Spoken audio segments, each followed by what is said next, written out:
अगर मैं तुमसे पूछूं कि तुम्हारे दुखों की असली वजह क्या है, तो शायद तुम कहोगे कि पैसा, लोग, किस्मत या फिर परिस्थितियां।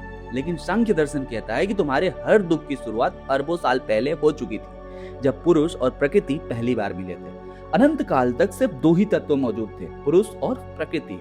एक तरफ था पुरुष यानी कि कॉन्शियसनेस, शुद्ध चेतना, जो सब देख सकता था, सब जान सकता था, लेकिन कुछ कर नहीं सकता था। और दूसरी तरफ थी प्रकृति, जिसके पास निर्माण की अनंत शक्ति थी। वो पूरे ब्रह्मांड को जन्म दे सकती थी, लेकिन उसके पास चेतना नहीं थी। प्रकृति के पास निर्माण की अनंत शक्ति तो थी, लेकिन उसके द्वारा रचित किसी भी चीज का कोई अर्थ नहीं था, क्योंकि उसे देखने वाला कोई था ही नहीं। वही पुरुष के पास देखने की शक्ति जरूर थी, लेकिन एक्सपीरियंस करने के लिए कुछ नहीं था। सोचो किसी मूवी थिएटर में एक तरफ ऑडियंस बैठी हो, लेकिन स्क्रीन पर मूवी ही ना चल रही हो, और दूसरी तरफ मूवी तैयार हो, लेकिन देखने वाला कोई ना हो।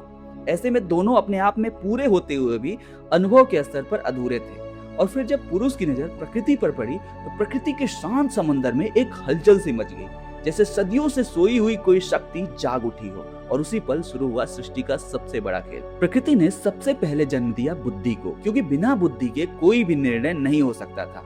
क्या सही है, क्या गलत है, किस दिशा में आगे बढ़ना है, ये सब बुद्धि का काम था।